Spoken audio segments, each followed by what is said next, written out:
ಕಳೆದ 3-4 ದಿನಗಳಿಂದ ರಾಜ್ಯದಲ್ಲಿ ಹಾಲಿ ಮುಖ್ಯಮಂತ್ರಿಯನ್ನು ಇಳಿಸಿ ಹೊಸ ಮುಖ್ಯಮಂತ್ರಿಯನ್ನು ನಿಯುಕ್ತಿ ಮಾಡುವಂಥ ಸುದ್ದಿನೇ ಮಾಧ್ಯಮಗಳನ್ನು ಆವರಿಸಿದೆ ಹಾಗೂ ಎಲ್ಲ ಕಡೆ ಚರ್ಚೆನಲ್ಲೂ ಕೂಡ ಅದೇ ವಿಷಯ ಇದೆ.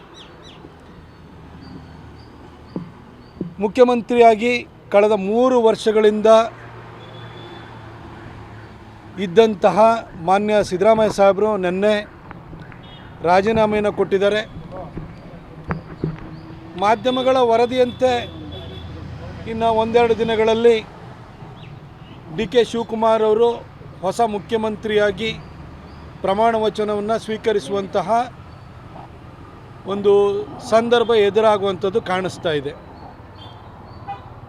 ಕಳೆದ 3 ವರ್ಷಗಳಿಂದಲೂ ಕೂಡ ಸಿದ್ದರಾಮಯ್ಯ ಸಾಹೇಬರ ಸರ್ಕಾರದ ಬಗ್ಗೆ ಸಾಕಷ್ಟು ಟೀಕೆ ಟಿಪ್ಪಣಿಗಳನ್ನು ಮಾಡಿದ್ದೀನಿ. ಅವರ ಆಡಳಿತ ವೈಖರಿಯ ಬಗ್ಗೆ, ಅವರ ಸರ್ಕಾರದ ಧೋರಣೆಯ ಬಗ್ಗೆ, ಓಲೈಕೆ ಬಗ್ಗೆ, ಈ ಥರ ಬಹಳಷ್ಟು ವಿಚಾರಗಳ ಬಗ್ಗೆ ನಾನು ಕಟುವಾಗಿ ಟೀಕೆಯನ್ನು ಕೂಡ ಮಾಡಿದ್ದೀನಿ.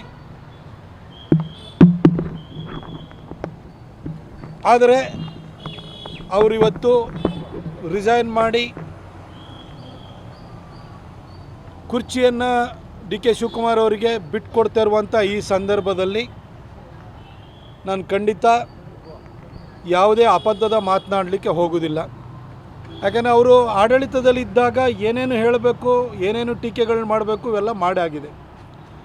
3 ವರ್ಷಗಳ ಹಿಂದೆ ಮುಖ್ಯಮಂತ್ರಿ ಆದಾಗ ಭಾಳ ಸಡಗರ ಸಂಭ್ರಮದಿಂದ ಅಧಿಕಾರವನ್ನು ವಹಿಸ್ಕೊಂಡಿದ್ದರು, ಮುಖ್ಯಮಂತ್ರಿಯಾಗಿ ಜವಾಬ್ದಾರಿಯನ್ನು ವಹಿಸ್ಕೊಂಡಿದ್ದರು.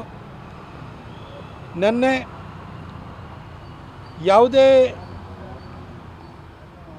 ರಂಪ ರಗಳೆಗಳಿಲ್ಲದೆ ಗೌರವಯುತವಾಗಿ ಆ ಚೇರನ್ನು ಬಿಟ್ಟು ಕೂಡ ಕೆಳಗಿಳಿದಿದ್ದಾರೆ. ಅವರ ಮುಂದಿನ ಜೀವನ ಬಹುಶಃ ಅವರು ರಾಜಕೀಯದ ಕಡೆಯ ಕಾಲಘಟ್ಟದಲ್ಲಿದ್ದಾರೆ.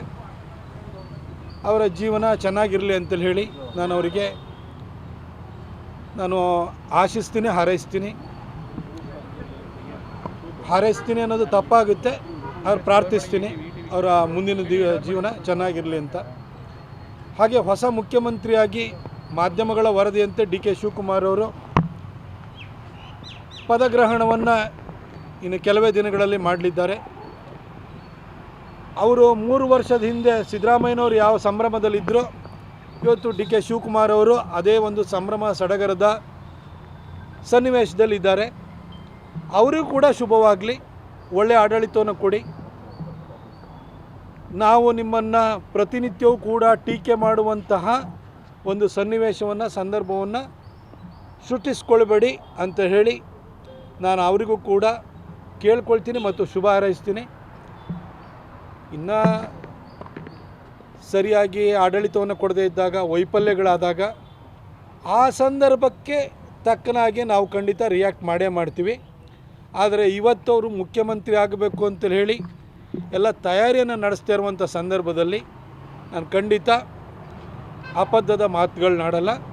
ನಾನು ಡಿ.ಕೆ. ಶಿವಕುಮಾರ್ ಅವ್ರಿಗೂ ಕೂಡ ಆಲ್ ದಿ ಬೆಸ್ಟ್ ಹೇಳ್ತೀನಿ. ಒಳ್ಳೆಯ ಆಡಳಿತವನ್ನು ಕೊಡಿ, ಎಲ್ಲರಿಂದ ಸೈ ಅನ್ನಿಸ್ಕೊಳ್ಳಿ. ಇಲ್ಲ ಅಂತೇಳಿ ಹೇಳಿದರೆ ಖಂಡಿತ ನೀವು ವಿರೋಧ ಪಕ್ಷಗಳ ಟೀಕೆಗೆ, ಜನರ ಕೋಪಕ್ಕೆ ತುತ್ತಾಗಬೇಕಾಗುತ್ತೆ.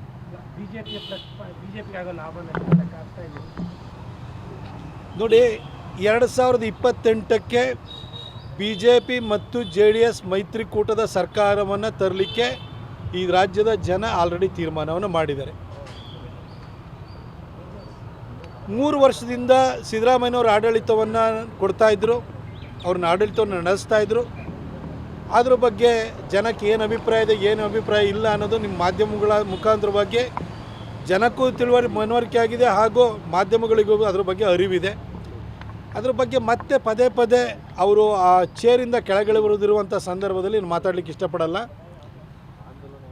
ಇನ್ನು ಉಳಿದಿರುವ 2 ವರ್ಷ ಡಿ.ಕೆ. ಶಿವಕುಮಾರ್ ಅವರಿಗೆ ಸಿಗ್ತಾ ಇದೆ. ಅವರು ಒಳ್ಳೆಯ ಆಡಳಿತವನ್ನು ಕೊಡಲಿ ಅಂತ ಹೇಳುವಂಥದ್ದು ನಮ್ಮ ಆಶಾಭಾವನೆ ಆಗಿದೆ. Thank you.